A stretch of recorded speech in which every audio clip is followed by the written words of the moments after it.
그리고 이게 와서 보니까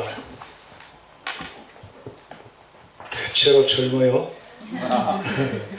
그래서 제가 이번 이 집회를 끝나고 나면 상당히 더 젊어질 것 같아서 기대가 됩니다. 같이 기도하시고 시작하겠습니다. 하나님 아버지, 오늘 이렇게 저희들 모여서 하나님의 말씀과 성령의 은혜를 사모하오니 주님께서 친히 임재하시고 운행하시고 역사하여 주시옵시고 우리를 한 사람 한 사람 만나주시고 또 만져주시고 말씀하여 주시고 영과 혼과 몸이 다 치유되고 회복되고 새로워지게 하여 주시기를 기도합니다. 예수님의 이름으로 기도합니다. 아멘. 제가 한국 국내에서도 여러 교회를 다니면서 설교를 해보게 되었고 전 세계를 다니면서 이렇게 집회를 인도해 보는데 가는 데마다 교회마다 저를 환영하는 그 분위기나 환영하는 방식이 조금씩 차이가 있는데 여러분이 일단 굉장히 열렬히 환영해 주셔서 감사합니다. 그런데 최고 1등으로 열정적으로 환영한 것 같진 않아요. 이거보다 더 열정적으로 이렇게 환영하는 교회가 있었거든요. 그 교회는 어떻게 열정적으로 표현했냐면 할렐루야, 입으로는 할렐루야를 외치고 손으로는 박수를 치고 발로는 땅을 굴르고 막 이렇게 그렇게 환영하는 교회가 있어서 그 교회가 그 환영의 열정으로는 1등이고 여러분은 지금 2등 정도 하셨는데 그냥 2등으로 끝낼래요? 1등 한번 하고 갈래요? 1등 한번 해야 되겠죠? 제가 다시 나올 테니까 자, 이강철 목사 다시 나옵니다. 할렐루야.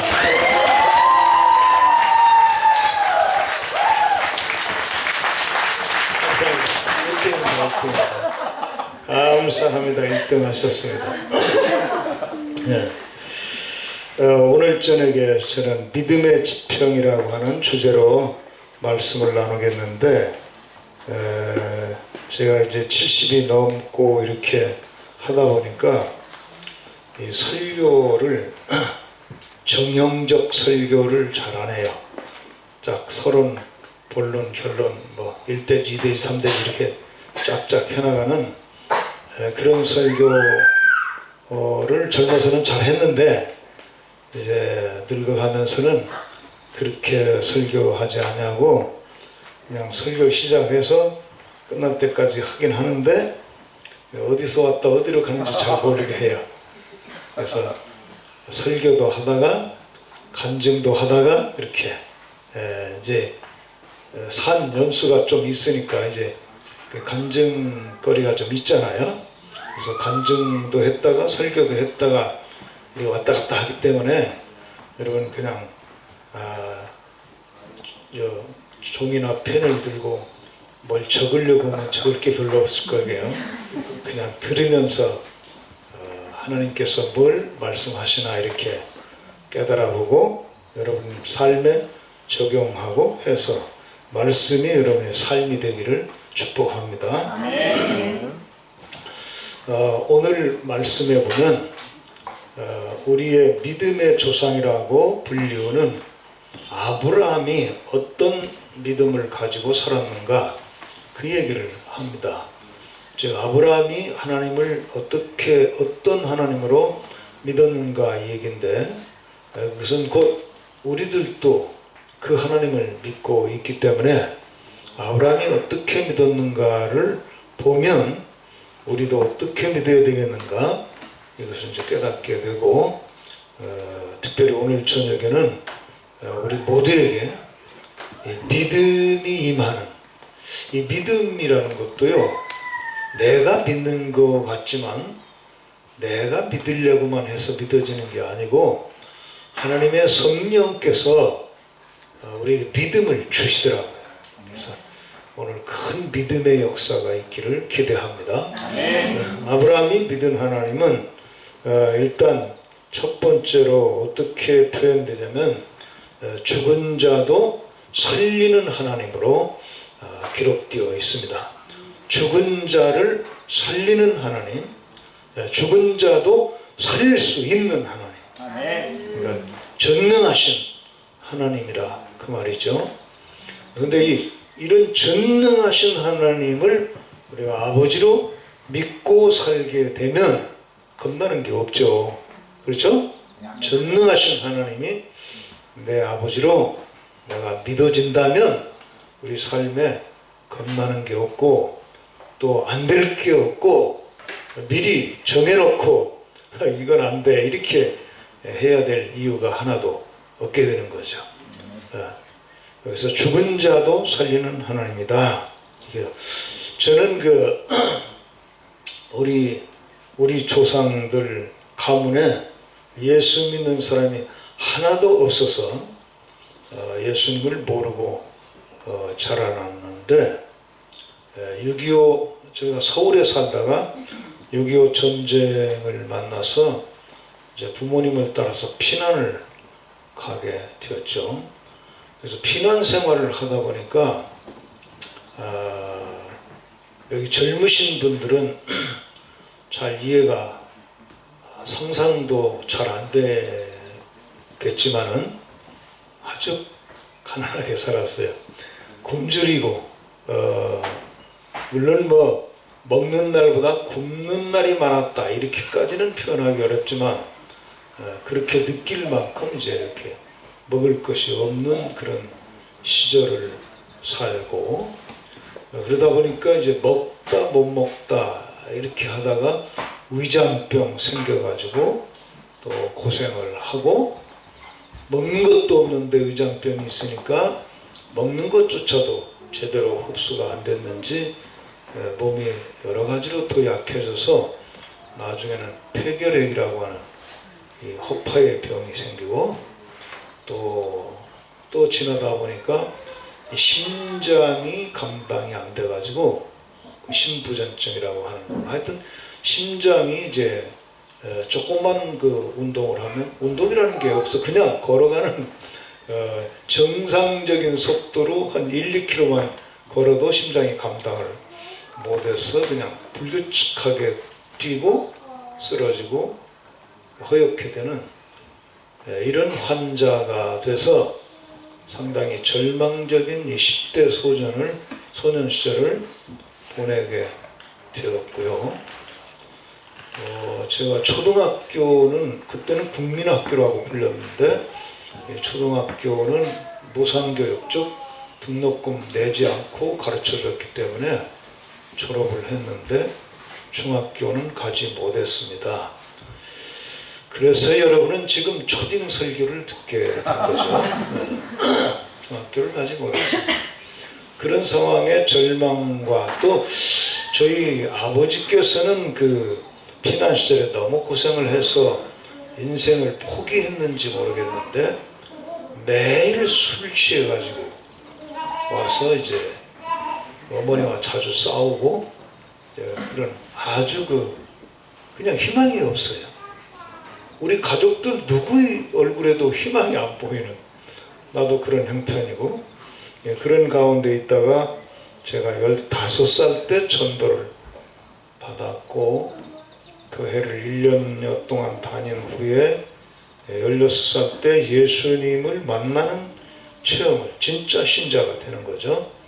그렇게 하고는 이제 믿음으로 살기 시작했고 성경을 읽고 성경 말씀 붙들고 기도하며 이렇게 살게 됐는데 예수님을 만난 후에 성경을 다시 읽어나가다가 로마서 4장 17절 18절 이 부분에 와서 읽을 때 하나님께서 내게 큰 믿음을 주셨어요.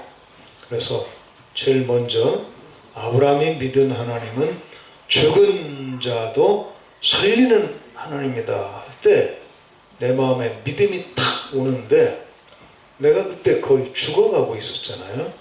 위장병, 폐결핵, 심장병 걸려가지고 점점 몸이 더 약해지고 아마 그 후로 몇 년 안 가서 죽게 될지도 모른다는 그런 절망적인 상황으로 점점 이렇게 빨려 들어가는 그런 시절이었는데, 생각해 보세요.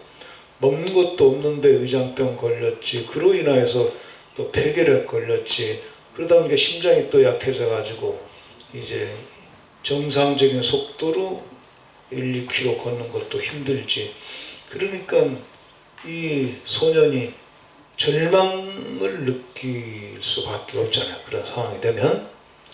그리고 생각해봐, 그때 만약 내가 하나님의 은혜로 살아나지 못했다면 미래, 그때 시점에서 미래를 상상해 보라고. 뭐가 보이니? 뭐가 보여요? 절망이 보이죠. 병은 하나씩 늘어가지.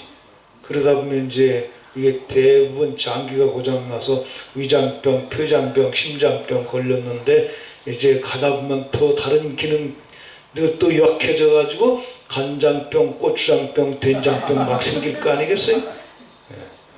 그러면 결국은 이제 죽는 거다. 이거밖에 안 보이는 그런 시점인데, 예수 믿고 성경이 믿어지고 읽고 있는데, 아브라함이 믿은 하나님은 죽은 자를 살리는 하나님이다. 오? 죽은 자도 살릴 수 있는 하나님, 이제 내가 아버지로 모시게 되고 믿게 됐네? 그럼 내가 죽어가고 있었지만 죽은 자도 살리는 하나님인데, 죽어가는 나 살리는 거는 별로 어려운 일 아니겠네? 그렇게 믿음이 오는 거예요. 그죠? 네. 맞죠? 네. 그래서 저는 이제 절망이 그 순간에 확 뒤집어져서 이 희망으로 바뀌는 경험을 하게 됐어요. 그리고 이 말씀 붙들고 기도가 이제 그렇게 나오는 거예요. 죽은 자도 살리실 수 있는 하나님, 나 좀 살려주세요. 이렇게 이제 기도하게 되더란 말입니다. 근데 이 70이 넘어서 아직도 살아있어요. 아직도 살아있어요.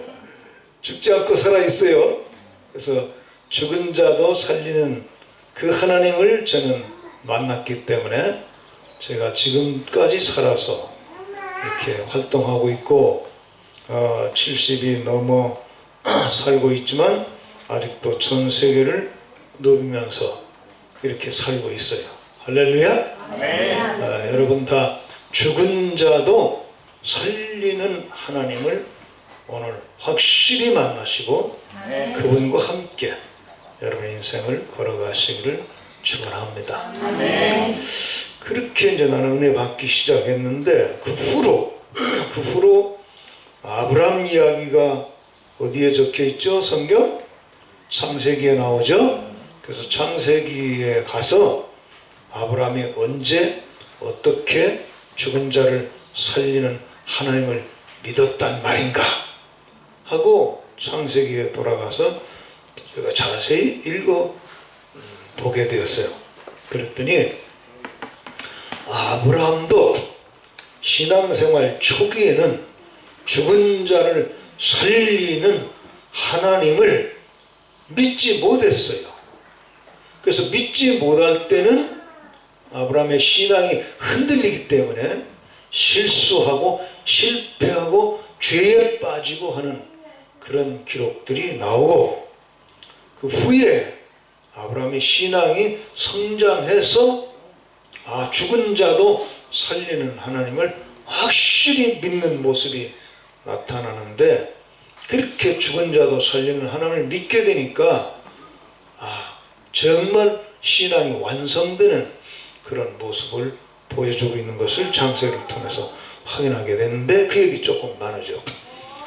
아브라함이 언제 이 죽은 자를 살리는 하나님을 믿지 못함으로 흔들리게 되고 실패하게 되고 죄에 빠지게 됐느냐 하면, 하나님께서 아브라함을 불러내시면서 약속하실 때에 내가 너로 큰 민족을 이루고 아주 참대하게 하리라 약속을 하셨고, 반드시 아들을 주리라고 약속을 하셨는데, 그 약속을 철석같이 믿고 출발한 아브라함의 인생이 그 기록에 의하면 75세 때에 이제 하란을 떠난 걸로, 그 약속을 붙잡고 떠난 걸로 되어 있는데, 10년 동안 그 약속이 전혀 이루어질 기미가 없어요. 그러니까 85세까지, 75세부터 85세까지 아들이 없었고 딸도 없었고, 그리고 아브라함의 아내 사레는 경수가 끝나는 겁니다. 여러분, 여성이 경수가 끝나면 아기를 낳을 수 있어요, 없어요? 여러분, 이게 죽은 자를 살리는 하나님을 믿는다, 이게 말로 그냥 이념적으로 믿는다, 그건 쉬워요. 근데 그게 진짜 내 삶에 그런 상황이 부딪혀 올 때는 그게 진짜 믿는 게 쉬운 게 아니야. 좀 보세요. 아브라함에게 하나님이 아들을 주리라 약속했는데, 자기 아내 사레가 경수가 끝나요. 이제 애기 낳는 거예요, 못 낳는 거예요? 못 낳는 거죠.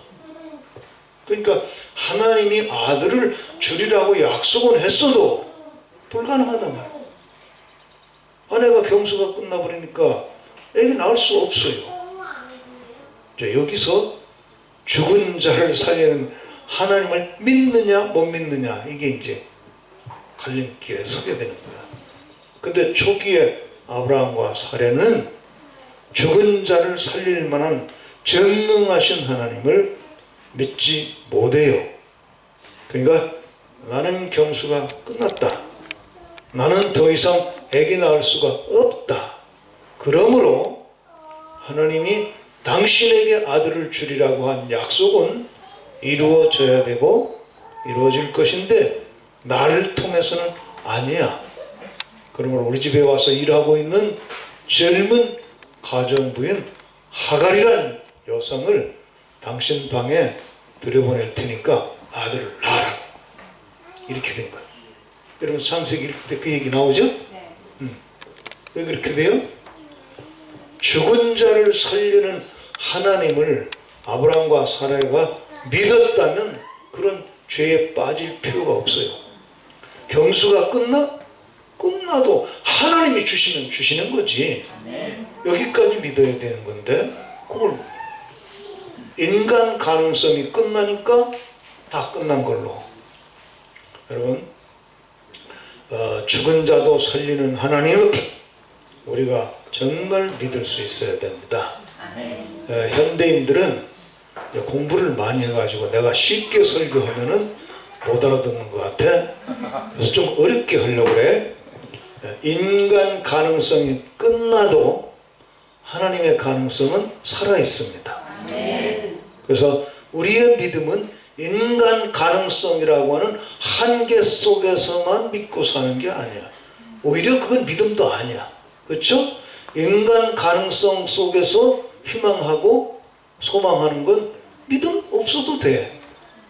근데 진짜 믿음은 인간 가능성이 끝나버렸을 때 아직도 하나님은 가능하다 믿는 게 진짜 믿음이야. 그죠? 자, 경수가 끝나서 인간 가능성은 애기 낳을 가능성이 없어요. 근데 하나님이 아들을 주리라 말씀하셨으므로 줄 것이야. 경수가 끝나면 무슨 대수야? 하나님 다시 살리면 되지. 이렇게 믿어야 되는 건데, 아브라함과 사레도 이 초기에는 하나님을 100% 절대적으로 믿는 믿음을 갖지 못했었기 때문에 인간 가능성이 끝나자 나를 통해서는 아닌가 보다, 이렇게 생각해서 오히려 하갈을 통해서 아들을 낳게 하는 이런 인간 수단을 부리는 거죠. 죄에 빠지면서까지 인간의 수단을 부려서 이스마엘은 아들을 86세에 낳게 됩니다. 근데 86세의 이 인간이 수단을 부려가지고 아기를 낳았을 때 하나님 입장에서 기분이 어떠셨을까요? 기분이 좋았을까요? 나빴을까요? 네? 여러분, 이제 여기 자녀들을 키우는 부모들이 이제 많이 계신데, 아직 어리지만, 그죠?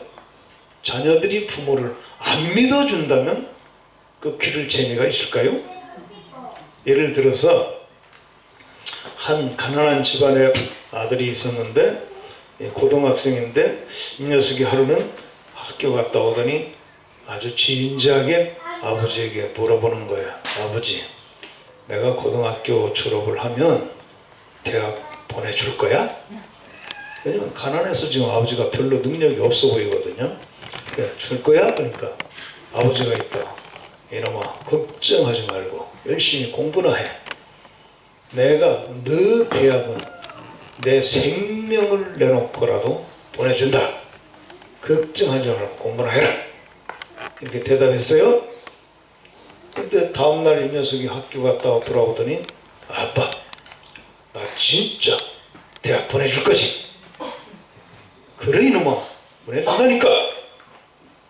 근데 다음날 또 학교 갔다 오더니 아빠, 진짜 나 대학 보내줄 거지? 이놈의 자식, 공부는 하라니까. 그랬어요. 근데 또 다음날 학교 갔다 오더니 또 아빠를 보고 아빠, 진짜 하나씩 늘어나는 거야. 대학 보내줄 거지? 자꾸 그렇게 믿지 않냐고 묻는다면 아버지가 뭐라고 대답하겠어요? 안 보내줄게 이 말. 기분 나빠서라든지 그렇게 나올 거예요. 내가 하나님이 아들을 주리라 약속을 했는데 얘들이 안 믿어. 인간 가능성이 끝나, 경수가 끝나. 그러므로 이제는 가능하지 않아. 그 자기 가능성에서 얘기한단 말이에요. 하나님의 가능성을 믿지 않는다. 그래서 죄에 빠져, 죄에. 아예 죄에 빠져버렸어요. 그래서 하나님이 되게 기분이 나쁜 거야. 거기 기분 나쁘다는 표현을 쓴 건 없는데 창세기 16장 끝부분에 가면은 86세에 이스마엘을 낳았다 이렇게 기록이 딱 끝나고 17장에 넘어가면은 아브라함 99세 때에 하나님이 아브라함을 찾아오셔서 아브라함을 책망하는 이야기가 나옵니다. 그럼 13년이 어디로 갔어요? 86세에서 99세까지 13년이 어디로 갔어요? 기록이 없어요. 그 얘기는 왜 기록이 없냐면 하나님 기분 나빠가지고 13년 동안 아브라함하고 상대를 안 해버린 거야. 대화를 안 한 거죠. 진짜요? 그건 성경을 연구해보면 그렇게밖에 얘기할 수가 없어. 그리고 나서 13년 만에 하나님이 다시 나타나시는데 왜 하나님이 다시 나타나시냐? 하나님은 당신이 약속한 건 반드시 이루어야 하기 때문에 아브라함과 사라가 믿음이 없어서 실패했을지라도 화가 나서 13년 동안 대화를 끊었지만은 그래도 끝내 하나님은 당신의 성실성 때문에 약속을 지키려고 다시 찾아오신 거예요. 다시 찾아오셔서 책망을 했어요. 아브라함. 책망하는 내용이 무슨 내용이냐면 13년 전에 불신앙에 빠졌던 거 책망하는 거예요. 이놈아, 나는 전능한 하나님이다. 이놈아, 내 앞에서 제대로 믿어봐. 그렇게 말씀해요. 제대로 믿어봐라고는 안 하고 내 앞에서 행하여 완전하라 이렇게 명령하셨는데 그 말이 그 말이야. 왜 안 믿고 흔들려가지고 이 모양으로 사느냐 이거야. 내 앞에서 행하여 완전하라는 말은 단순히 도덕적 완전이 아니라 신앙적 완전을 말하는 거예요. 완전히 믿고 살아라 이거야. 나는 전능한 하나님이다 그렇게 말씀하시면서 내가 전능한 하나님이기 때문에 경수가 죽어도 나는 살릴 수 있다 말이에요. 왜 그거 안 믿냐. 내가 그걸 안 믿었기 때문에 이 죄에 빠졌어. 그러므로 전능한 하나님인 것을 믿어라. 오늘 여러분에게는 이 책망이 들리지 않으면 좋겠는데 들리면 바로 믿음의 세계로 들어가면 돼요. 그죠? 제대로 믿어라. 나는 전능한 하나님이다. 죽은 자도 살리는 하나님이다. 이렇게 하나님의 아브라함을 13년 만에 나타나셔가지고 책망하시고는 내년 이맘때쯤 내가 진짜 내게 약속의 아들로 주는 아들을 받게 될 것이다. 그런데 그 태가 그러니까 경수가 끝나버렸던 아브라함의 진짜 아내 사라를 통해서 이삭이 태어났어요. 할렐루야? 경수가 끝났어도 하나님이 살리시니까 경수 다시 나오게 하면 되는 거야. 그리고 아들이 태어나게 하셨단 말이야. 그렇게 되니까 그 이후로는 아브라함이 이제 죽은 자도 살리는 하나님이구나 이걸 확실히 믿고 살게 되었어요. 그렇게 되니까 그의 믿음이 어떻게 나타나는가 이제 그 얘기하기 전에 아브라함의 아내 사레가 경수가 끝났다가 다시 나오게 되고 이삭을 낳게 되었다는 얘기를 하다 보니까 제가 생각나는 간증이 하나 있는데 여러 해 전에 남미 볼리비아에 가서 볼리비아 선교사 수련회에 제가 설교를 하게 됐는데 아주 간단한 2박 3일 거기도 별로 길지 않은 간단한 집회였는데 그때 하나님이 그냥 그 모임 가운데 나타나시더라고요. 눈에 보일 만큼 나타나셨는데 저는 그 안수해서 병 고치고 하는 그런 경험 별로 없어요. 한두 번 경험하긴 했지만 안수해서 병 고치는 사역을 그렇게 해본 적은 없거든요. 그런데 하나님이 말씀과 더불어 역사하신다는 건 내가 수없이 경험해서 간증을 할 수 있어요. 그때도 하나님의 성령께서 어떻게 눈에 보일 만큼 역사하는지 2박 3일 동안 내가 5번인가 6번 설교를 했는데 그 동안에 무슨 치유 설교 그러니까 병 고치는 설교 본격적으로 그런 거 없었고 또 본격적으로 병 고침을 위한 무슨 기도회도 없었고 그냥 내가 사명으로 느끼는 메시지들만 선포를 했는데 성령이 역사하시니까 말씀을 그냥 듣는 중에 이 사람들이 병 고침을 받는 거예요. 그래서 첫날은 턱뼈가 빠진 그 선교사님이 말씀 듣고 은혜 받고 아멘 하는 동안에 이 턱뼈 빠진 게 다시 맞춰지면서 안 빠지는 치유를 받았다고 그래요. 턱뼈 빠지는 거라서 이 턱이 뼈가 여기 걸려서 있거든요. 이렇게 이제 여기 걸려서 움직이는데 이게 빠져요. 빠지면은 제대로 안 맞기 때문에 이제 음식을 먹으려면은 이게 아프죠. 아무데나 이렇게 찔러가지고 아프고 말을 하려기도 아파요. 내가 나중에 그 이후에 저도 턱뼈 빠지는 병을 석 달 동안 알아봤는데 병원에 가면요 맞춰주고서 말하지 말라는 거예요. 말하지 말라. 음식도 그 밥 먹지 말고 죽이나 미음 끓여서 그냥 후루룩 삼키고 씹지 말라는 거예요. 씹지 말고 말하지 말라는 거예요. 근데 난 부흥의 약속이 쫙 있는데 2달 동안 어떻게 말을 안 하고 살아. 그런다고 웃었지 의사고. 그래서 좀 아파봤는데 이 턱 빠지는 병을 가지고 있던 남자 선교사님이 계셨는데 첫날 말씀 드리면서 이게 맞춰졌는데 다시 안 빠진다. 할렐루야. 네. 죽은 자도 살리는 하나님인데 그거야 약과지. 그렇죠? 그리고 또 둘째 날 이제 말씀 듣고 15년 동안